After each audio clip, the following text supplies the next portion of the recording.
Hello. Hello. Yeah, I was going to say, can you hear me, Don? Yeah, I can. I just couldn't tell if you're talking to me or to the audience. Everybody. Okay. Hello. Welcome to another edition of the 13th Dimension special edition on Saturday night. Um, Tonight, we're going to be talking about Stephen King and his legendary body of work. I don't know how else to say it. The man is a legend. Yes, he is, in every sense of the word. Yes. Um, And we're supposed to have more guests on besides just Don. We're going to be having Nick um, whenever he finds a watch. Uh, Yeah. Apparently, the time on his phone isn't enough. we could probably spend the whole show just talking about that. We very well could. And also, Kate is going to be joining us here later on as well. Oh, nice. Yeah, she already told me ahead of time she wasn't going to be able to make it right at the start of the show. Probably be 20 minutes in. Hi, Tom. Oh, Tom. Um, and also, she's got a fun little game for us tonight on this show. Yep. Oh, She'll be on in 10 minutes. oh, nice. So she's going to have a little game for us tonight. Um, so, so I'm just going to get started with you, Don. How did you get introduced to the world of Stephen King? Mainly by his movies. I started watching like a little bit of his movies that they aired on AMC when I was a kid, and I saw like Carrie. I saw Cujo. Uh, oh man, what didn't I see on there? And then there were other. Then there was also here. The movie that started with me was It's miniseries. Yeah, the one with Tim Curry. Oh man, and that was just an amazing movie. Oh yeah, it was. Yeah, it was. It aired in 1990, so slightly before my time. But yeah, but seeing Tim Curry, Tim Curry's performance in that, he was both scary and funny at the same time. He But was. oh Uh, yeah, and totally different from any of his other movie performances. oh yeah, it was. Oh man, like yeah, I remember the. It's like when I first read the book for it, which was the first like the first Stephen King movie for me was in the first book from Stephen King for me was It. Yeah, so right after I watched the movie, I read the book, and the book is a lot darker, much darker than this, and Oh uh, man, it sure is. That book has everything in it. it does. I mean, yeah, a lot of things in there you can't adapt to film without me being met with controversy. Tom, to answer your question, this was the first Stephen King film Yes, right here. Um, and his first ever published book, too. that's right. And yeah, the movie served as an early role for John Travolta. He was, oh man, he just made you want to kill him. um, yeah, Stephen King had written, I think, 5 books at that point before he did Carrie. And Carrie ended up being the one to start everything for him. And he himself had actually said that if it wasn't for the movie, his career probably would not be as big or as fruitful as it is now. I can see that. Yeah. Yeah, like John De Palma, I mean De Palma, he did a remarkable job bringing that story to life. He pretty much nailed it. He And did. then oh yeah, even even the remakes, yeah, it was No, um, actually, the TV remake was probably a little closer to the book than the original movie was, but the original movie was filmed better. Yes, that it was. This is again Brian De Palma, who also did Scarface and The Untouchables. You know, he's got some great work under his belt. See who this Facebook user is, the one that said, "Hey guys." Oh, I wonder. That is, that's Chris. Oh, That's Chris Binder. He is the one who was giving Nick all of those jump scares when we were out there in Colorado. And nice. even when Nick was expecting it, he still got him. Oh, yeah, just like Five Nights at Freddy's.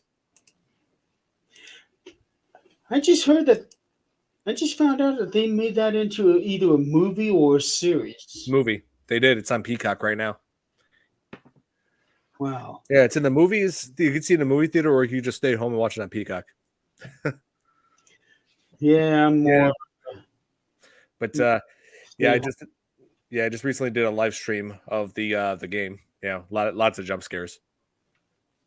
I would definitely like to see it because I've seen some of those characters on another YouTube channel where a guy was using them for a wrestling event. Oh, really? Yeah, and whoever created them were real good. And that's how I found out about the book series, and now I'm finding out that they turned it into a movie. Yeah, but as far as Carrie, that was definitely, even to this day, Carrie remains to be one of the most memorable stories and film adaptations of Stephen King's work. It really is. Sissy Spacek did such a great job with that. Yes. She really made you feel like she thought she was dying there in those first few minutes of the show. Yeah, she's a very talented actress. She absolutely she was great as Carrie. She really was. And the thing about Stephen King with his characters that he spends a lot of time working on the development of his characters to where you can really put yourself into that situation. And that is something I know Kate is going to want to touch on with a book that's about midway through his career. Right. Yeah. And then some movies they capture it and others they don't. Yeah, and I've noticed that. one in particular is The Shining. Yeah, The Shining. The Stanley Kubrick one. It still to this day holds up as one of the greatest of horror films, but it's so different compared to the book. Hey, what's up, guys? Who are you at? I'm at a Halloween party right now, but I'm actually going to be heading home soon. So I just wanted to pop in real quick while Don was on. Okay. Now we know where Nick is at. Yeah. I didn't say the exact location though. He's in Halloween Town, I'm guessing. You got me, Don. Yeah. Thanks. I needed that. And it looks like you shaved your head. Yeah, he did. Believe it or not, I did. Yep, You it's really finally did. Got the haircut yesterday. Yep. Oh man, I so wish Brad was on here right now to see this. Might still have that chance because I will be back on, real soon. I just wanted to stop in real quick. All right, well, hurry up, Nick. I'm trying. Come on. I'm trying. I'm going as fast as I can. All right. Oh, here. Tom is saying Nick is scaring the neighborhood again. Yeah, start dancing around and jumping up on horses or whatever Jack did there. In that. On gravestones and great like fences, that kind of stuff. Oh, jumping on gravestones, so he's disrespecting the dead. Oh, jeez. Yeah. You That's got what we're looking at it. Oh, hi, Lisa. all right. Well, I'm gonna head back, but I just wanted to just come in real quick. But again, I'll be on real soon, Jeremy. Don, I'm not sure if you'll be still on by the time I get back on, so I just want to say you have a good rest of your night, Don. Oh, thanks, man. Well, yeah. How long do you have, Don? I had until like I guess they on until like 7:30. Okay. Okay. Yeah, So because a while. I got a party to go to as well. I saw Kate said she was going to be on in a couple minutes, so I guess you can kind of take Don's place when she comes on. Yeah, she wasn't able to get on quite at the beginning. Oh. But she does have something fun in store for us. So you're going to want to hop on, Nick. Yeah, hurry up. Who's Dan, by the way? I thought she was coming on too. She hasn't even seen the message. Oh, she has. Okay, well then something must have come up then, or whatever. I know that she's been on the road, but as of a few days ago, she was ready to come on. I guess something must have popped up. I don't know. Well, she's been on the road. Yeah, so maybe she's on the road right now. Yeah. So, all right. Well, enjoy the rest of your party, Nick. Get on as soon as you can. As soon as I leave, I'll message you to let you know I'm on my way back. All right. That sounds good. All right. See you shortly then. Okay. And I have no idea where Don. Oh my God. I just realized I almost did what I did with Don's show. I was about to press end, and the end stream button just showed up. I almost did it. That was close. Yeah, please be careful with that. Good. Yeah, please be careful with that. Yes. Okay. Yeah, I think you got it. You got it. Yeah. He did that when we were covering Megan. I remember that. Yep, it was I remember that. Yeah. Yeah, that was fun. Yeah, so about Carrie. Oh, what? Yeah, we were covering this here when Nick popped in. Even though this is a very, very poor adaptation, this movie is a brilliant piece of work. It is. That's what happens when you have it directed by Stanley Kubrick. Yeah, and there will never be another director like him. No, the man was a perfectionist when it came to like what shots he wanted to do and like how he wanted the shots done. Yeah, there was actually I thought I grabbed it. There was actually a documentary about the making of this film and talking about all the supposed hidden messages everywhere, even down to the specific placement of certain cans in the pantry. Right, I noticed that too. And the way that the carpet was laid out there in the hallways, to young Danny wearing no, she did not. To Danny wearing an Apollo 11 sweater in one of the scenes. He did. Yeah. And people were thinking that must be his way of trying to tell people that he filmed the Apollo 11 landing on the moon.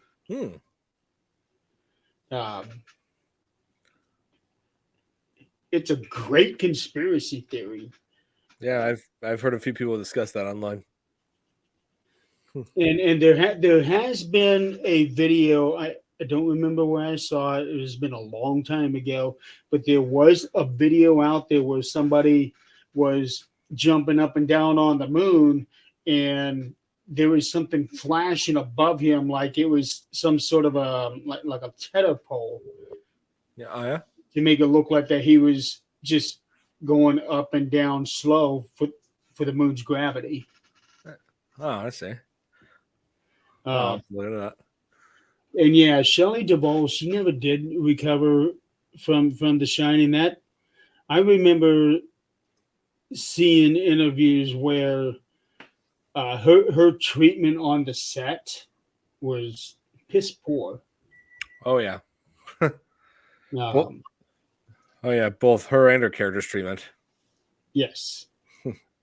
She ended up retiring from Hollywood altogether, moved to, I think she moved home in Texas, and she was taking care of her brother, I think it was. Yeah, I think I read that somewhere. Yeah.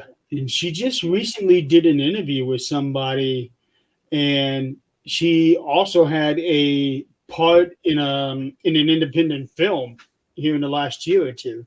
Oh, Since I don't think since that movie, but I don't think The Shining was her last ever film. I'm gonna hang on, I gotta get something. okay. Let's see here. Shelley Duvall filmography.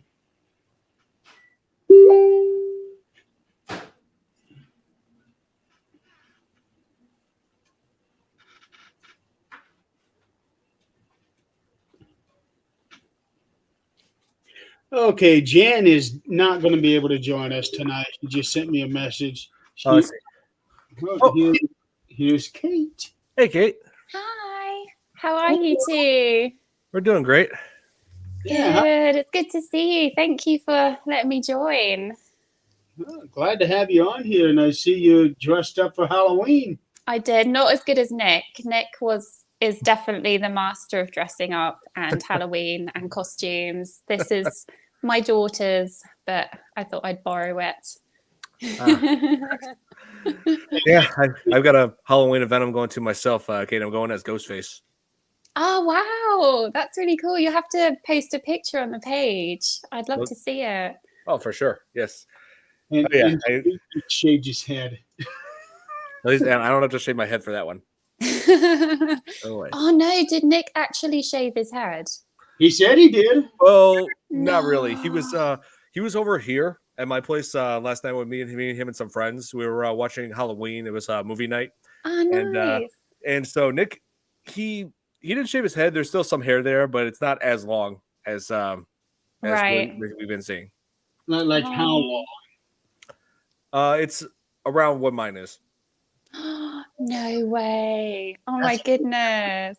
Except he doesn't spike it up like I do. So No. Well, I'm sure he looks very handsome as always, but that's a difference. Like that's very brave to cut so much hair off. yeah, the guy's dedicated. Yeah, really Yes, dedicated. Yes, Yeah. he is. Man, come on, Brad. Where are you? This is something you're going to want to see. Yeah, Yeah, he's for sure. on one of the other shows. Oh man. I wanted to ask you, Jeremy, what are you doing for Halloween? What am I doing for Halloween? Yeah. Are you going to dress up? No. I've already done my dress up for the year, if you even call it that. I don't do anything on Halloween night except watching movies. I have two movies that I watch every Halloween night: Killer Clowns from Outer Space and Halloween. Oh, okay. Killer Clowns from Outer Space. Not familiar. Who is it? I watch both of these. Oh, classic. Classic Don. Totally. Hold on a second. Oh, check out Jeremy's profile picture. Yeah. Oh yeah. It's fierce. Yeah, and sometimes I watch this one. Oh, Trick or Treat. Oh, I haven't seen that. Is it good? Oh, it's great. It's anthology. Like it's like different scary stories taking place on Halloween. Oh. They all intertwine with each other. Yes. Yeah, this is an independent film, never been released in theaters, but it's become a big staple of the Halloween season. Oh, nice. I'll check that out. I've always. It's actually one of the better Halloween themed shows. It is. That's cool. Oh yeah, I can't recommend it enough. It's great. Killer Clowns from Outer Space. Doesn't ring any bells. It's a 1988 movie. Oh yeah, it's one of those cult classics of the '80s that's been getting more popular now. They're even making a video game out of it. No way. What's the plot? I mean, is it as it is, or is there a twist?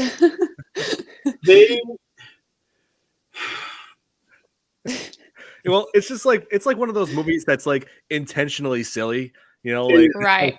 yeah, they didn't know if it was going to succeed or not, but yeah, like it's a parody of like these alien invasion movies, like where there's Parody of the Blob. That's what they based it off of. yeah. Right. Um, Okay. To be well- honest, Jeremy, just your sigh that just said everything.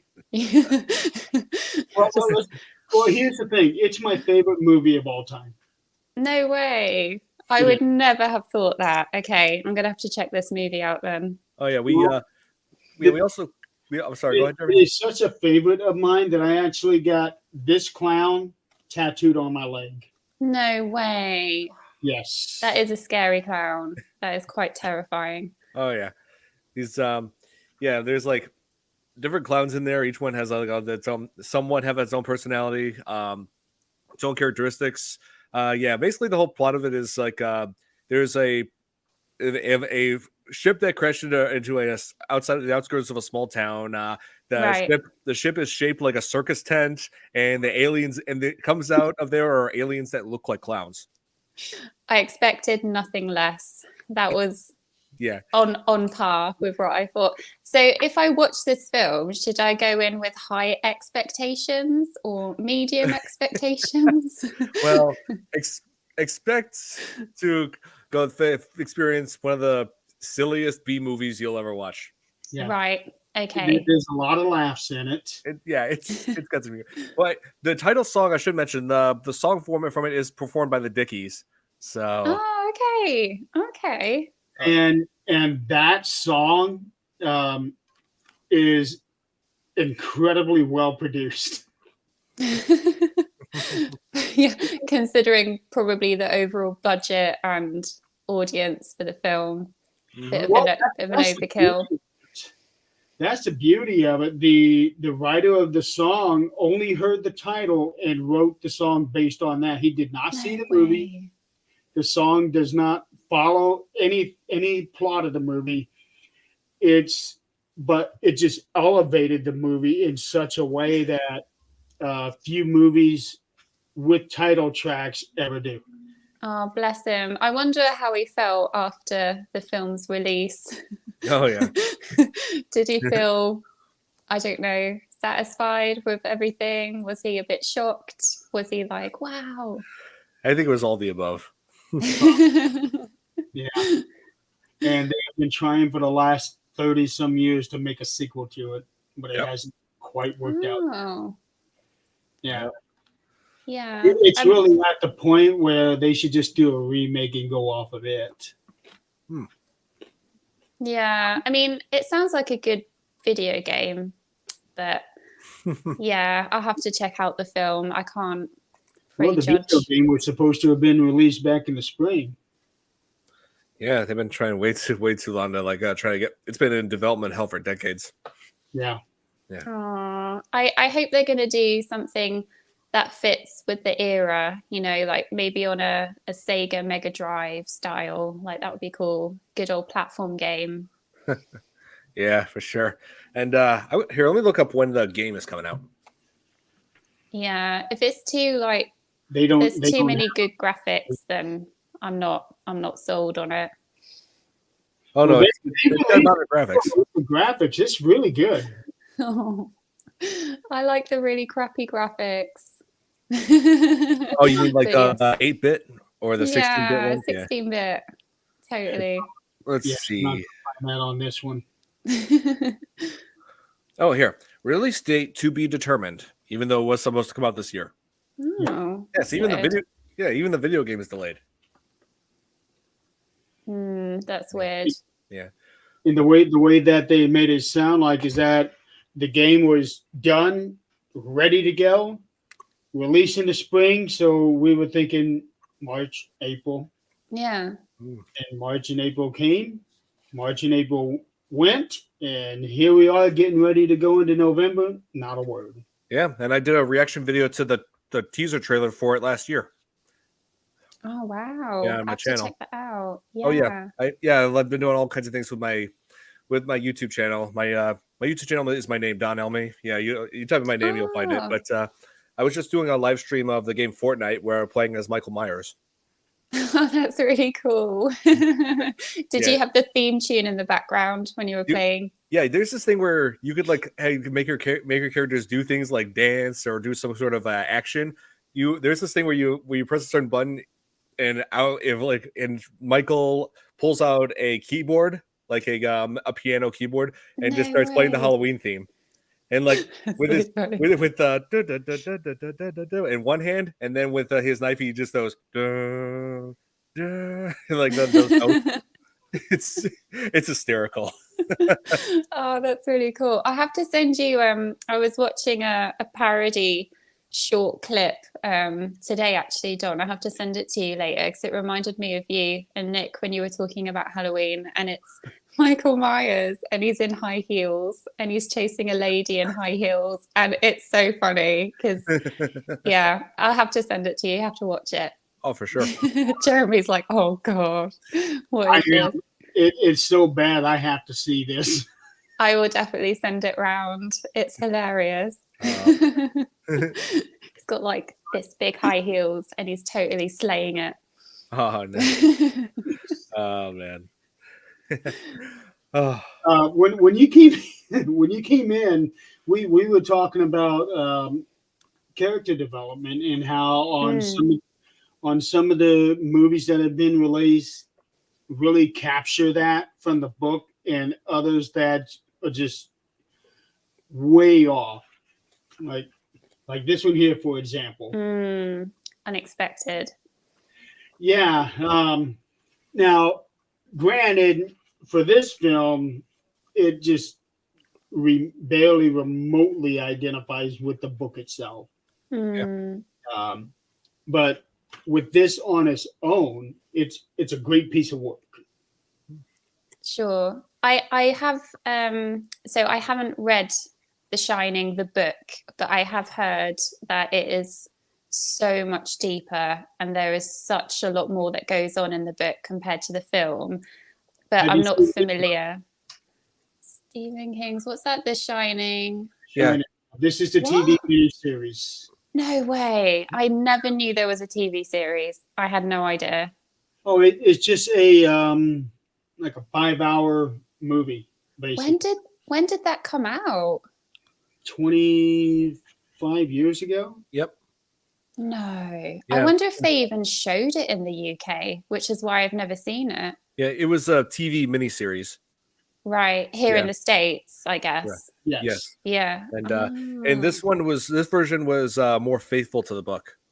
Right. I'll have to try and find that. Honestly, I've never seen that in the UK. It's you know who Steven Weber is, right? I've heard of him. Why does he ring a bell? He was in Steven Weber. I want to say Taxi. The film Taxi. No, the TV series. Is this American TV series again? I'm not so good on American TV series. Oh yeah, that's right. You're probably not very familiar with. No, I'm like proper Brit upped. Like I only know the staple British actors. Wings. That's the one I was trying to think of. Wings. Oh no idea. Oh yeah, he was also in that comedy Dracula Dead and Loving It, the one by Mel Brooks. I haven't seen that. Yeah, that sounds delightful. Oh yeah, Mel Brooks. He makes all these comedy films. Like he also did Spaceballs. Oh yeah. Oh, and that's a blast from the I've past. seen that one. Let's put it this way. I saw this first before I read the book. And then when I read the book, I didn't realize when it was released. Oh yeah, that's Right. fun. I did not realize when The Shining was released. When I was reading The Shining, I thought that it was a novelization of this, not realizing that this was adapted from the book. Oh, I see. Okay, That's I'll have to check that out. Yeah, that's how close it was. It's incredibly deep. Very sad at the end. Yeah. Oh yeah. And it's not. in this, the hotel is Mm. after Jack. Yeah. Right. In this, the hotel is after Danny, Right. I see. and Oh, it has that's to go through interesting. Jack to get to Danny. Right. That's true. Yeah. So if you could recommend either one, you would go with the TV show one. Well, it would depend on what you're looking for. Mm, For Well- if you want something that is faithful to the book, this is what you want. right.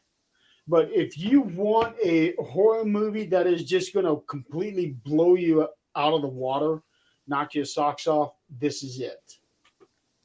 Yeah. That's right. Yeah. And give you Because- nightmares. Oh yeah. Well, this one here can too. Okay. not So which left. one's scarier? So the This- movie one is scarier. This Okay. is the scarier one. The Jack Nicholson one. Yes. Yes. And Uh, yeah, and has one of the most memorable improvised lines of all time. You know that here's Johnny.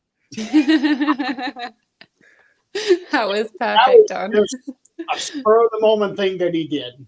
Yep. No and way. yep. Improvised, completely improvised. Wasn't scripted. Jack Nicholson just did that and left it. They left it in the film. Oh, he's a genius. Oh yeah. I Totally. mean, just, Actually done several different things. Here's Johnny, here's blah blah blah, here's blah blah blah, and that's the one they picked.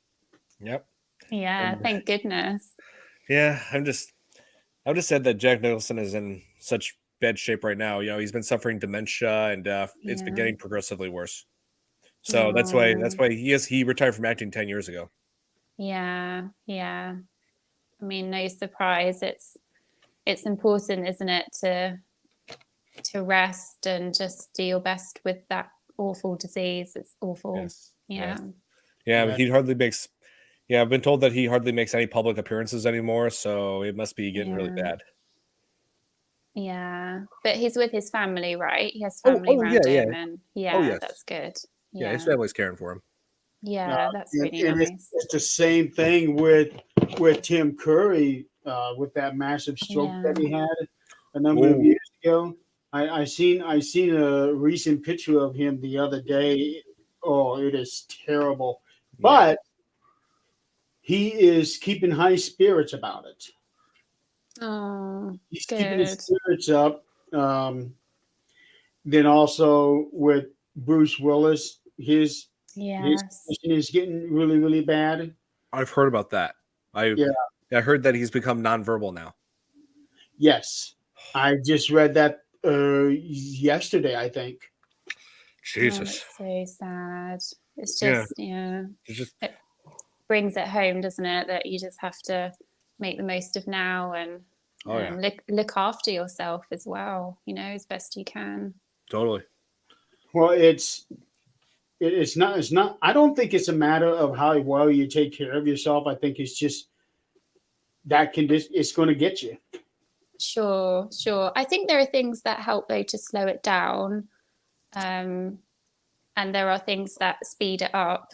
That's all I know mostly about it. My grandfather had dementia, bless him. Oh, Vascular dementia. So it's like continuous like bleeds in the brain. And I have to say, like, from when you're like diagnosed, like it's so different with every single person, isn't it? You just don't know how it's going to take over, and That's some right. things help, some things don't, and everyone is so different. But That yeah, that is true. It's one of those conditions that affects each individual differently. yeah. My grandma also had it for about 6 Sorry. months before she passed, and I actually have a suspicion that my dad might be having it. Oh, Right. He's his memory retention is really, really bad. Right. And I know that is one of the symptoms of it, but it's also a symptom of schizophrenia and all kinds of different things. So Can he I get checked? completely off the rails on that, but Can he get checked by a doctor? Because I know that early diagnosis is really important It is. helping. It is. He's with the VA. The Good. problem is he hates the VA because Mm, even though the VA is supposed to take care of your veterans, at least, well, I've heard it from many people. They do a pretty bad job at it. oh, that's really sad to hear because that's not what you want to hear. Yeah, man. No. But I So hope he gets the diagnosis and the help that he needs because there are drugs that can help and lifestyle and things. But yeah, it is a very hard sentence, isn't it? In the end. it can be. Yeah, Mm. it can be. Well, let's hook up the show. Let's talk Yeah, let's change talk about- subject. let's talk about clowns that go around killing children. Yep. Yeah. Yeah, who just That'll- who just pop out of the sewer to say, "Hiya, Georgie." Yeah. Aren't you Don, you're so insane, bro? good. Don, you're so good with the voices. Okay. Let me know when you guys want to start the quiz because we also have a quiz to go through as well. So let Okay. me know. Well, we got to have Nick on for that. Oh Yes, yeah, that's yes. true. Where is Nick? Yeah, What's Nick, he doing? Nick, if you're watching this, hurry up. There you go, Nick. Hurry your ass up. He was at a Halloween party, which I didn't know about, and I guess Don didn't know about it. And he was just at his apartment last night. Condo. Maybe Kind he maybe he just told you that because he's secretly getting into costume and he's going to blow our minds with how he's going to look when he comes live. He was in costume when he showed up briefly on here. Yeah. Mm. He was in See? that same costume on Fear Fans. Yeah. Wasn't I think he did was at one point. Yeah, he did go into costume at one point at Fear Fans. Yeah, and Anyway, yeah, I wanted to ask actually, have any of you guys read Rose Madder? I just read that earlier this month. No way. not me. Have you? You've not read it. Okay. What did you think about it, Jeremy? Because I found it so disturbing, like really disturbing. It took me 3 years, no joke, to finish it because I didn't want to finish it. I read this Wow. in 14 days. No way. Wow. Oh, did you like it though? I enjoyed it. It is very, very different from the rest of his stuff. Yeah. If he had left out the whole bit with the painting, Yeah. this could have been a very. It read like what somebody would actually go through. Yeah, it read totally. exactly like that until he got to the point with the painting. Well, to the The point where painting was weird. I didn't get that really. well, the way that I see it, the Rose Madder in the painting, Mm, a reflection of Rose McClellan. yeah. In fact, I think it even referenced to it in the book that she was basically her alter ego. Right, that makes sense. I also felt like because she grew so much since leaving her husband, that it was like leaving a part of her there. You know, like the trauma is still there, but she's not going to let it dictate her life, that kind of thing. So it is a very almost feminist book because it shows in the deepest, darkest corners of society that, you know, domestic abuse does go on and it's horrendous. Mhm. But this woman's story about getting out of that situation, like honestly, it's so realistic. I do really recommend the book, but it's very triggering and it's very dark, isn't it? And it was triggering from the first page. Yes. Man. Yeah, I read the first page. I was like, damn, I don't know if I want to read this. So Oh, I didn't even hear about this book. Maybe I should look into it. Yeah. It is not one of his well-known books. It has never been adapted into a movie.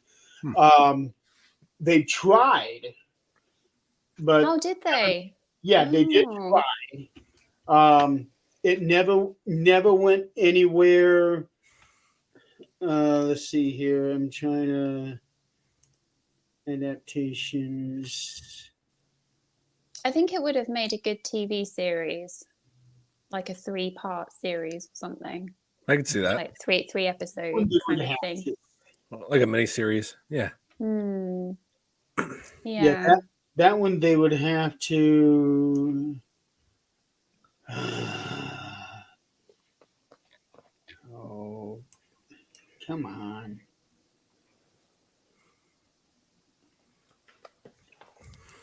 I In also enjoyed her transformation. Yeah. Oh, sorry, Jeremy. Oh no! I'm just talking to myself here. No worries. No, I was just thinking about her transformation as well. Like so much that her ex-husband like didn't even recognize her at some point, and yeah, that Oh. was in. It was like so detailed. Oh, HBO Oh tried to no make it. way!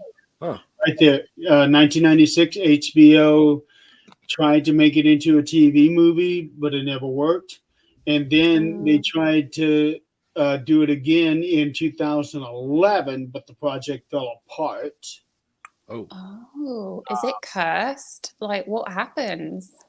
Oh, it happens a lot with his movies.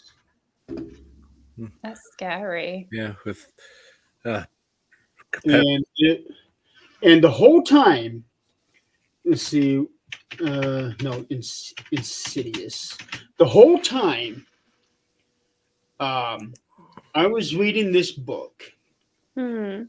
I was picturing what's her name, Tessa Farrer, as Rose. Oh, And if you don't know who that is, do you remember Insidious: The Last Key? yeah.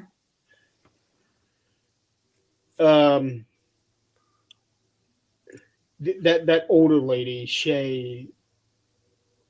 Don, help me out here. That older lady, the one that died in the first Insidious movie.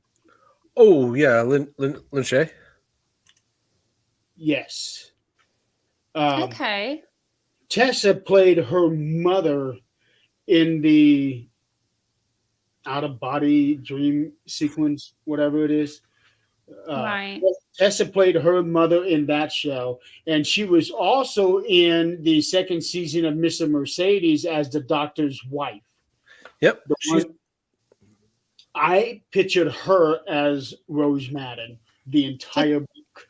Could you guys put a picture up for me? Sure. Yeah, she's had a long history of being in horror films. She has had a bit part in Critters. That was a B movie from '86, but also played a teacher in Nightmare on Elm Street. When Nancy was for her first dream about Freddy, like in the classroom, she woke up and the teacher was like trying to say everything's okay, that everything's fine. That was her. Oh yeah, she would be a good Rose Madder. Yeah. Very expressive with the eyes. Mm. Yeah, but It was who I was picturing the entire time I was reading that book. Yeah, she would be I good. don't know why she just popped up. I think she would make a great Rose Madder if they ever make that into a movie. Yeah, if it's ever successful, because it keeps going wrong apparently. yeah. You know, they've tried twice. So, and for Norman, I can't. The closest person that I can think of for what I was imagining was Bruce Greenwood. What does he look like? Yeah, it's been a while since I've seen him. Here, let's try this. It's because this has got to be like a really, really good actor to take on that role. Like very dark, very disturbing look to the person, and mentally. Oh yeah, he was in Gerald's Game. Yeah, he was in Gerald's Game. Now I remember. Oh. Now it's coming back to me. Oh, isn't he a bit old though? Well, this picture here was 10 years ago. No offense, but Yeah, I so- think he might be a bit old. He's 67. Yeah. Yeah, I But kind he of imagine was the him to be closest- like, He was the Mate. closest one. yeah. If 'Cause they I- did this, Oh, sorry, Jeremy. no, we keep doing that. We're on the same wavelength, like we just open Yep. our mouths at the same time. Oh, okay. Oh, there it is.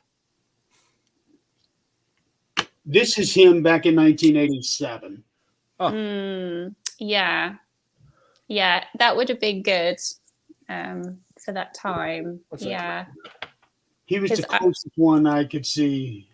Yeah, because I kind of imagine Norman like, 40s maybe, early 50s, because they were quite a young couple, weren't they? Supposedly, maybe 40s. Rose, I want to say she was about 35, 36. It didn't say specifically, but when you look at the timeline of everything that was going on, that was about what her age was. Yeah, I think he was just a little bit older than that, so I think he might have been right at 40. yeah, that makes sense. But yeah, that was quite a roller coaster. That book was.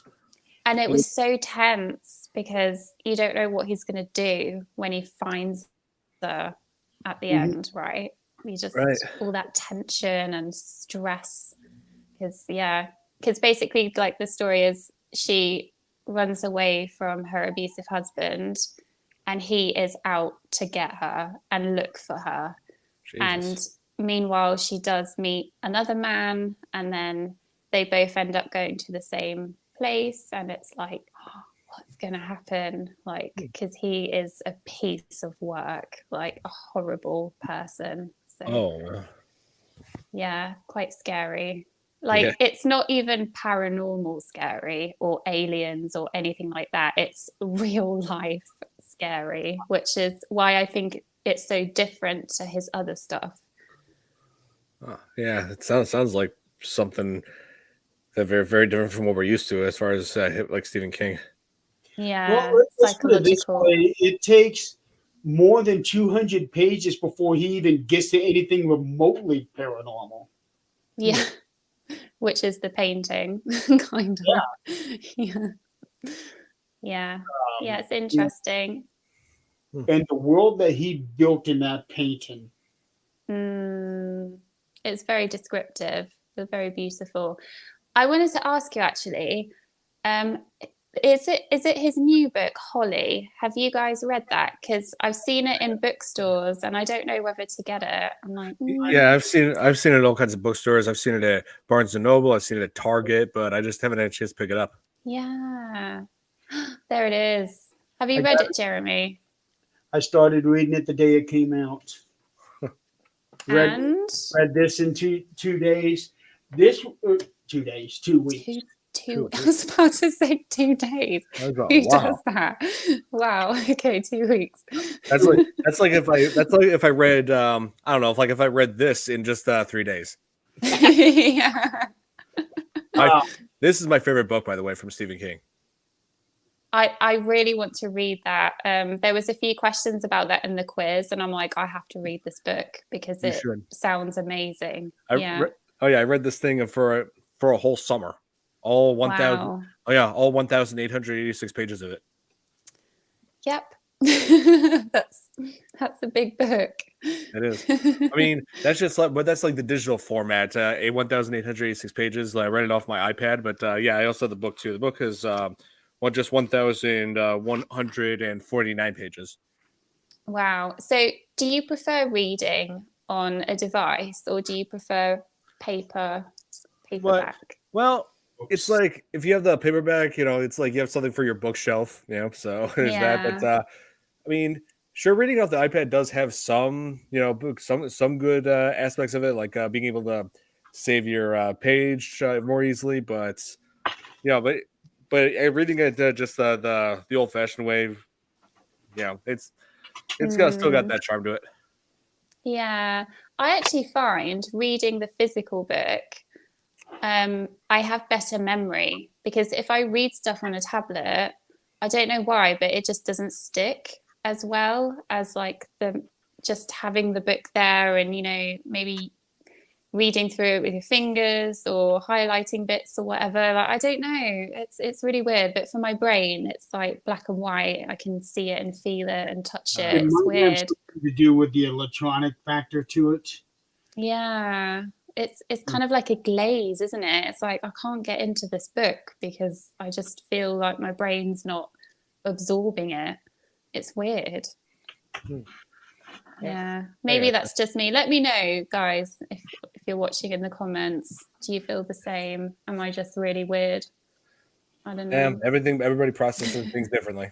That's true. Yeah. Well, Chris was saying that paperback or hardcover always. Mm.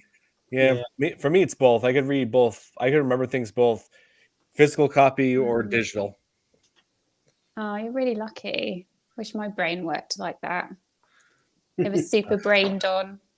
I don't know if I call it super, but it's different from most people's brains.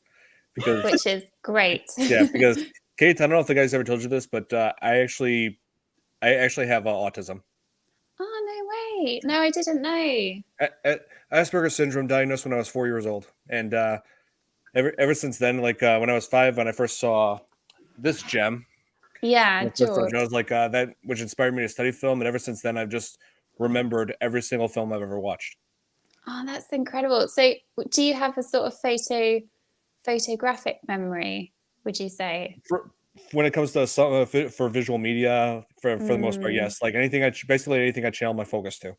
Oh, that's so cool. That's such a gift. That's amazing. Yeah, I try to use it to educate others. Yeah, definitely. And I'm sure you would be an amazing director because of all the films that you've seen. You'd be able to create something awesome. Well, I'm aiming more towards film critic, film historian, which I'm pretty much doing right now on the channel, on my channel. Oh, that's amazing stuff, Don. That's so cool. Yeah. Yeah, that's why me and Nick we started like the Fear Fans podcast, because mainly focusing on horror, because there's all kinds of different movies, subgenres, all kinds of topics to cover. So things that I have a lot of knowledge and experience with. Yeah, that's incredible. Oh my gosh. And it's a lot easier to talk about the horror movies than romantic comedies or stuff. Well, I do have knowledge of those. Yeah, I mean, some of my all-time favorite movies are not even horror related. Like there's Shawshank Redemption, which Stephen King. Yes. Let's see. Oh, one of my all-time favorite movie trilogy. Oh. Oh my gosh, Don, we have so much in common. I love The Lord of the Rings. When I first watched it when I was 11, I was just obsessed. I've seen the first movie like 500 times because I love the first one the best. The Fellowship. Oh yeah.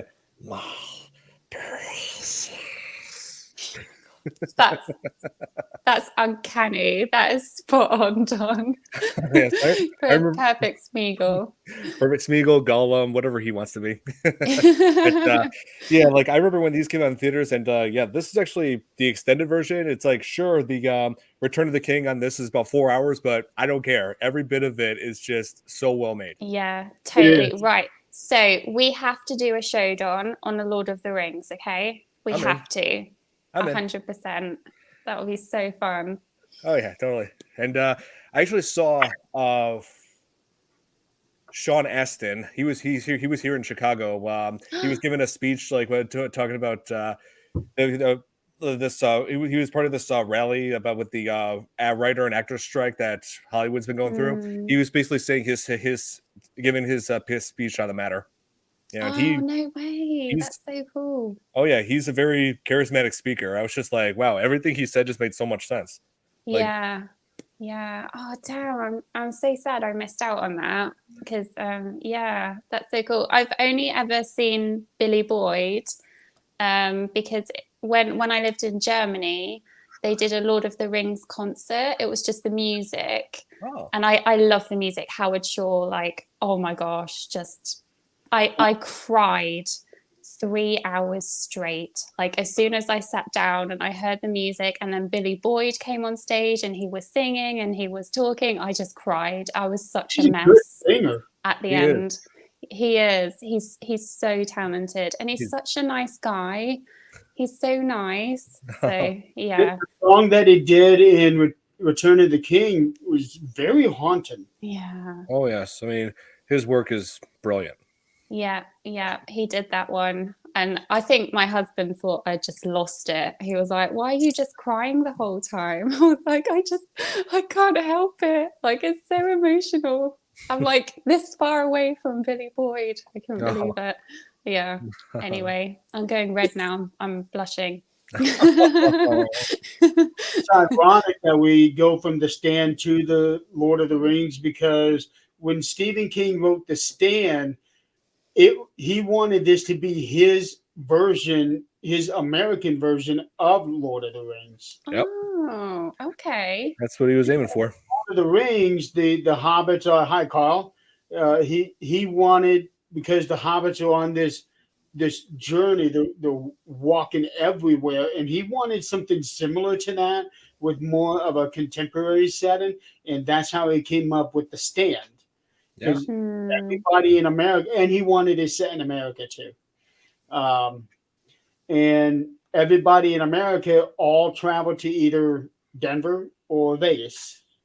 Yep. I just love the whole premise of The Stand. It's like a virus that has a that wipes out 99% of the world population, and the smaller amount remaining groups of survivors, like the what little remains of humanity, is divided into two factions. One in Colorado, led by a Mother Teresa type, and the other is in Vegas, led by Randall Flagg, who may or may not be the devil himself. And so, which results in a final battle between good and evil in a post-apocalyptic world. I mean, just that alone, that premise alone is pure genius. Yeah. Did you read the book before COVID or after COVID? Oh no, I knew about the story before COVID. So So my anxiety would have been not like through the roof if I'd read that book before COVID, because you were probably like, right, this is it. This is what I've been preparing for. Oh. It's amazing, because The Stand was not that far off from how COVID was. That's what Yeah. I've heard. It's Yeah. like the difference is that The Stand, that virus, what they call it, Project Blue, or that people were eventually calling Captain Trips, wiped out 99% of the world in just 3 weeks. Wow. Yeah, so I would say, COVID. They just be thankful it's COVID and not that. Yes, It's I like, am. and a prime example of why governments should never experiment with flu viruses. Yeah. And and also during COVID, like one of the most watched movies on Netflix, which I still can't believe a lot of people were watching this. It was Outbreak. Yeah, I remember that. I remember they were watching that. Yeah, one of my and everybody was like, "Oh man, if we think this is bad, Mataba is going to be even worse." That's the name of the virus from the movie. Yeah, I remember that. Yeah, I'm not sure if I actually watched it. Maybe I watched it during the COVID outbreak. I will say this: I'll never look at capuchin monkeys the same way again. Definitely not. Now that makes me think of 12 Monkeys. Oh, yeah. Or 28 Days Later. I was just about to say that. Cillian Murphy, 28 Days Later. Oh yeah, Cillian Murphy, great actor. I love him as Oppenheimer. Yeah, he's amazing. I haven't seen it yet. I can't wait to watch it. But yeah, as soon as it's out, I'm gonna watch it. Sure. Oh yeah, but The Stand. I will say this though, like I prefer the original over the remake. I felt like the remake was a bit off. Yeah, it's like I like how it had Molly Ringwald as Fran. As Francie. Yeah, and let's see, it had Rob Lowe. It had all kinds of big names in it too. Oh. The one thing that I did not like about the new version of The Stand is that first episode. When I started watching it, I'm thinking, wait a minute, did I put in a different disc? Am I on the wrong episode? Because they're already in Boulder, Yeah. and I had to check. Okay, no, that is disc one. And Yeah, then after they about just 10 years into it, they start going all the way back to the beginning. Oh, okay. Oh, I did not like how they did the timeline. Yeah, I know. The way they just Mm. mixed through time like that. That was Yeah. yeah, no. It's like it misses the whole point of it. Like in The Stand, there was a steady build up, Yeah. just showing a steady flow of events escalating to the virus, the aftermath of it, and then the conflict between the two factions. Right. Yeah. And that's how it should be, right? They shouldn't Yes. mess with the timeline. Yeah. It's like they're just doing flashbacks of like what led to them being there. Oh, flashbacks. Yeah. That was So so they 90s. attention, you're not going to stay up with them. Yeah. Yeah. That was a really 90s thing, wasn't it, for film directors to have loads of flashbacks in it, because like they thought it Oh, was like, oh, it's so psychologically thrilling to have all these flashbacks. It's like, no, it's just really annoying. It can be. Yeah, Yeah. when they're too long. Apart from Signs, like when they had the flashbacks in Signs, that was fine. Yeah. Signs didn't really make much sense to me because it's like they think the some people are saying like the plot twist was creative, but it raised but all it did was make me think of this one gaping plot hole. The aliens, we find out the aliens' weakness is water. So why would they invade a planet that's made out of that is primarily consistent of water? That is made up of a natural element that will kill them. I mean, they can clearly they came in on ships, and they can clearly see from space that there's water on this planet, the oceans. So Yeah, And it's not until right at the very end of the film where that revelation comes out. and also the scene with the birthday party and the alien like passes across. It's like, was there no puddles on the floor? Like, had it been raining? yeah, I was going to add Just that don't too. That too. If it rains, then like yeah, the aliens had to deal with that as well. Yeah. Yeah, it wasn't very well thought out, I guess, about the No. water thing. It should have been like a certain element in water or something like that. Or Yeah, yeah. like It would have been smarter to go along the lines of War of the Worlds. yeah, that War of the Worlds made more sense. Hmm, But as yeah. far as plot twists go, and M. Night Shyamalan, the one movie where he really nailed it as far as plot twists. Oh yeah, The Sixth Sense. Yeah, Classic. this had a great plot twist. This was good. That was shocking, wasn't it, for its time? Yes, It's it was. all everyone talked about. Yep. Yeah. That it was. Let's see. Oh, another dark Stephen King story was one of my favorites, Pet Cemetery. Now that Oh, nice. that one is chilling. Even Stephen King himself was afraid of that story. He didn't even release it for a few years after he wrote it. No way. I didn't like the new one though. I much preferred the older Yeah, movie. I feel like the trailers gave too much away. Yeah, they always do now though. They like show the whole film in like 3 minutes. It's like, oh, thanks for that. I don't have to go and watch it now. Yeah, exactly. It's like, I don't know why they do that now. Why do they do that? I guess they felt like, oh, we're not adding enough shock factor to our trailers, so let's Yeah. throw in certain parts of the story. But it's like you're ruining the like, well, any major changes you made to the film? It's like you're giving that away. Yeah, totally. If it's a film that I know I want to watch, I always say, do not show me the trailer. Like, there's just no points. Right. It just shows you everything It anyway. is that in the trailers, they're giving you the whole film in 3 minutes. And then the other 90 minutes of the film is nothing but jump scares. Oh man. Am I And- wrong? So sometimes that's the case. Yeah. Yeah. But, yeah, they just released a prequel to the Pet Cemetery remake. It's called Pet Cemetery Bloodlines. Have you seen Oh, that? yeah. I haven't seen it. I saw it listed on Paramount Plus. I have yet to see it because a lot of people were telling me that they had issues with it, and I'm just like, I'm just caught up with other movies. So, but I will get to that. I might watch it tomorrow. Mm. You have to let us know if it's any good. Oh yeah, like I could watch it on my phone if I like right now if I wanted to. You know, like I think I have Paramount Plus on my phone, so I could come across it. Oh, But that's good. oh Yeah, yeah, but you want a big screen. You don't want a little tiny thing where Yeah. this is all you get. You want a big one. yeah, I know. What I'm saying is I have it on my phone. I can airdrop it onto my TV over there.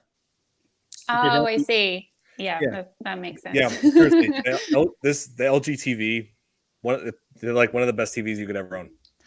We have an LG. I have to agree. Best TVs, Nice. LG. Oh yeah, it's good We stuff. had a Samsung once and it was horrendous. I was like, never again. So Oh, yeah. yeah. Has to be LG. Yeah, there you go. LG is good, a good brand.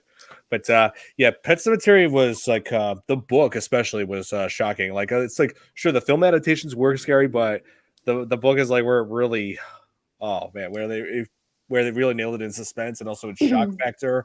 Like when Gage was Yeah. like brought back and was saying all these vulgar things to Judd about him and his wife, and I'm just like things that no 2-year-old should ever say, because that's the thing.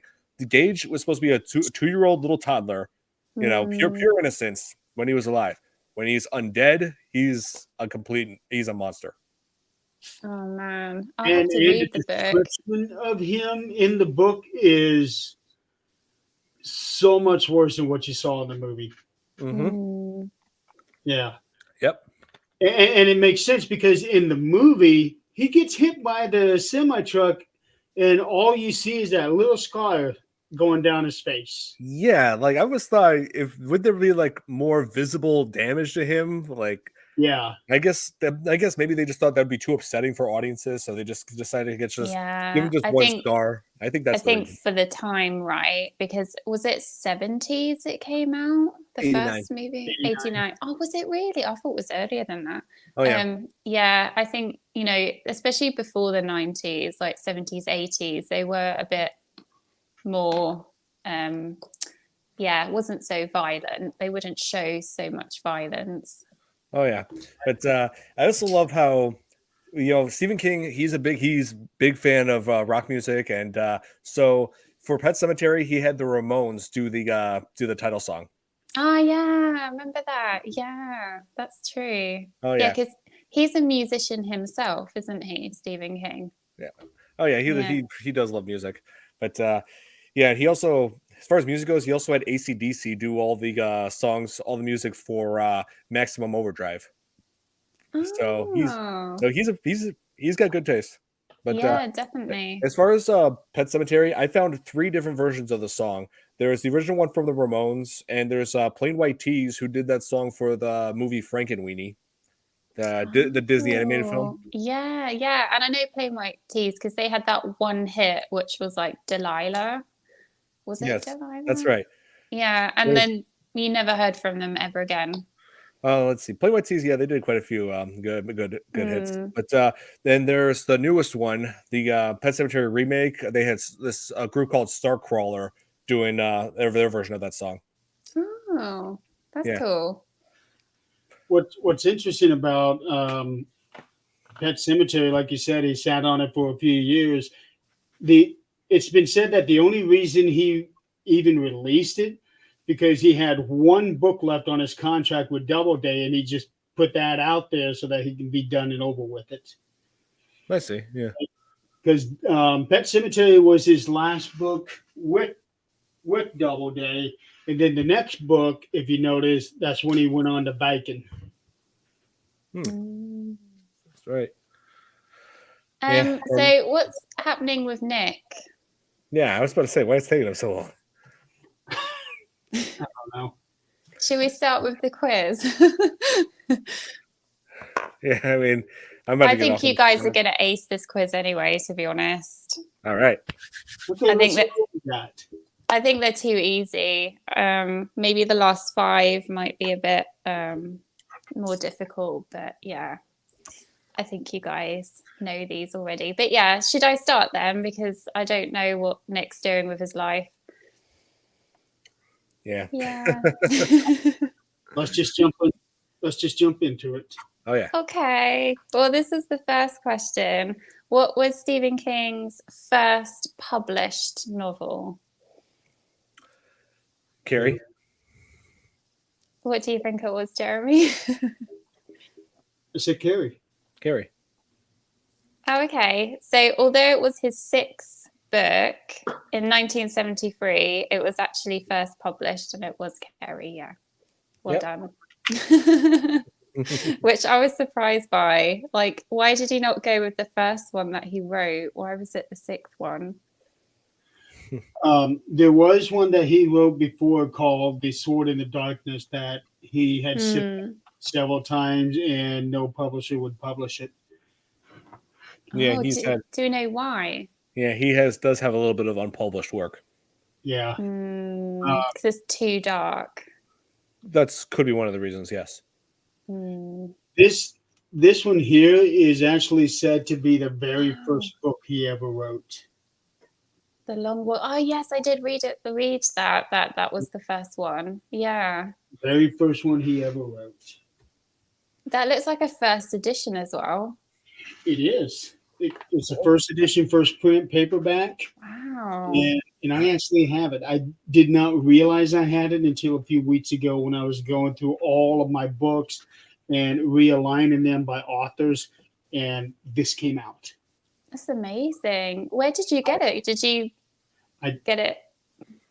I don't know. I thought I actually got rid of it because I ended up getting the Bachman books, the ones that has this and 3 other of his novels in there, and I actually got rid of it.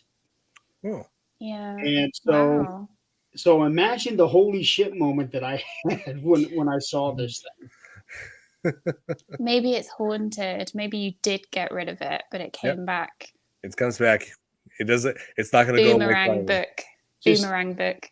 Just like that doll in Yeah. Kinga. Oh, I thought you were going to say the doll in The Conjuring, Annabelle, but yeah, that was. Yeah.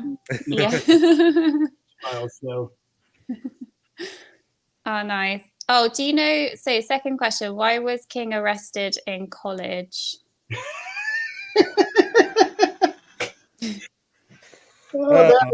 That's a funny story.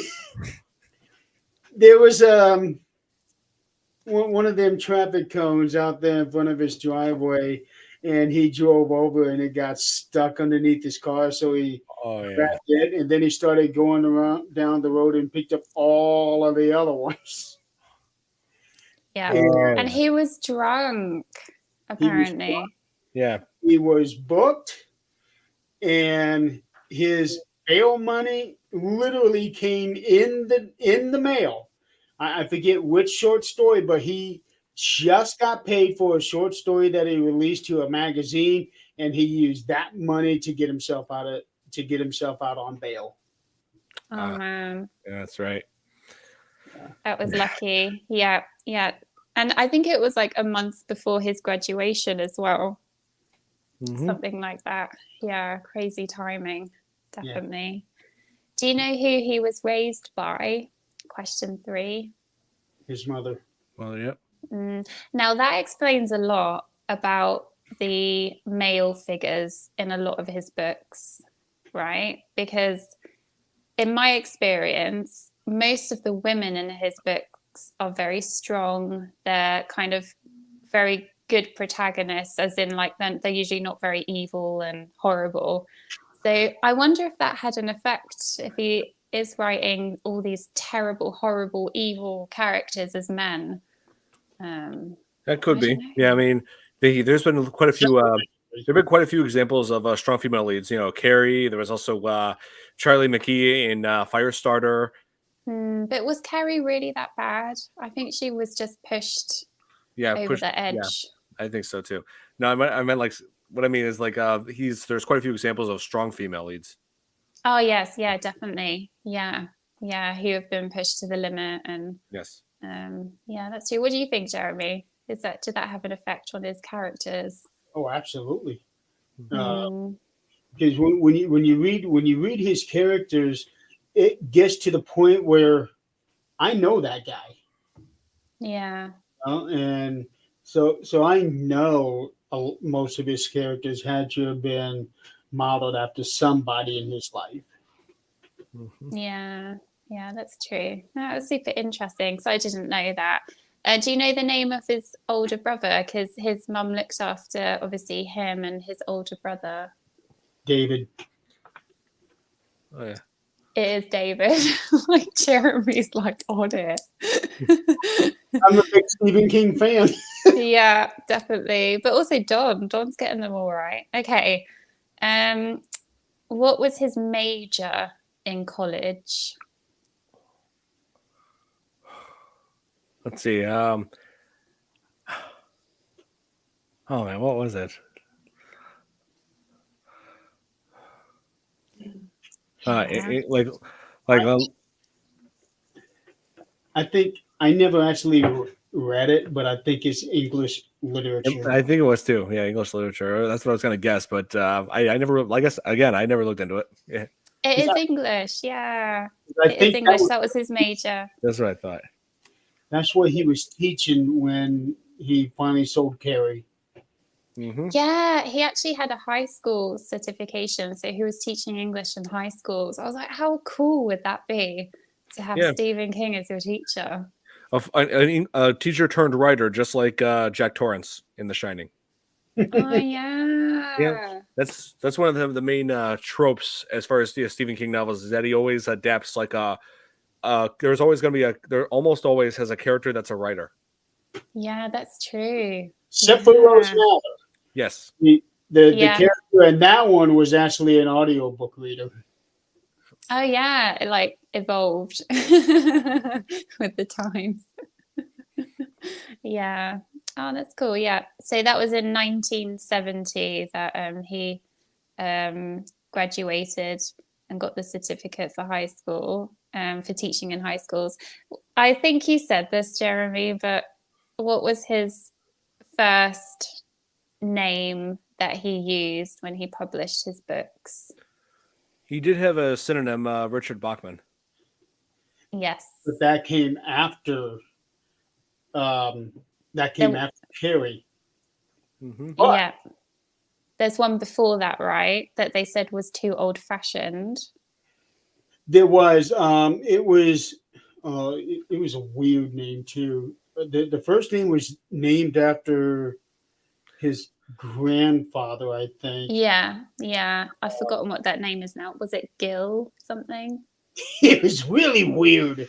It was a weird name, yeah. Mm-hmm. But there was a short story. Which one was that? There was a short story that I wrote under a different name. Yeah. It's in Nightmares and Dreamscapes. Oh yeah. I'm looking for it now. Because I know he's adapted the idea of synonyms to, or like pseudonyms to his work as well, like The Dark Half, like where his pseudonym, where a writer's pseudonym has taken a murderous life of its own. Oh man. Yeah. That's terrifying. Oh yeah, and the film adaptation was directed by George A. Romero. Oh wow. Okay. And it was a good movie. Oh yeah. Let me see. He did release a short story, The Fifth Quarter, under the name John Sweden. Oh. Yeah. That's the one I couldn't remember. I knew that he had a short story long before. Oh, and okay, Beryl Evans, that's a much more recent one where he released Charlie the Choo Choo, which is actually taken directly out of the Wastelands, Dark Tower 3. Oh gosh, I totally forgot he wrote Dark Towers. Yeah. Yeah, okay, the Dark Tower series. I got to read those. Yeah. I hear those are great. They are. Why do I have a vague For memory? different language, different way of speaking, like in Lord of the Rings. Uh-huh. Right. I see. Was there a film at some point? There was. What A lot of happened to people- that? Well, it wasn't received well at all because it wasn't anything like the Dark Tower series. Right. the problem is what most people didn't pay attention to is even before it was released, it was explained that the Dark Tower movie was actually a sequel to the Dark Tower books, so that it wouldn't be so what you read in the books was not going to be in the movie. And that's what a lot of people are forgetting. They're saying it is nothing like the Dark Tower series. There's nothing from the books that's in there. And I'm going, that's because it's a sequel. What happens in the movie follows the events of Dark Tower 7. Oh, I see. So that was the confusion then. It was very poorly received. Oh, that's a shame. And that was that film adaptation. I know what you're talking about. Yeah. Yeah. But hey, Jeremy, I hate to do this, but I got to go to that event. I just lost track of time. You're not allowed. Oh, no worries. I'm so sorry. I wish I could I stay hope long. you have a really cool time. I wish I could stay longer because I'm having so much fun with this. But I got to get there. And Nick still isn't here. Yeah, Nick, come on, man. It's all right, Jeremy. I'll just quiz you. It's fine. You might trip up. Okay, I guess you're just you and me. We're stuck with each other now. Yeah. Good luck on it, Jeremy. All right. Hey, thanks for having me on, Jeremy. Yeah, thanks for being on. Thanks, Don. All right. See you, See Kate. you soon. Yep. See you soon, Kate. See you, Jeremy.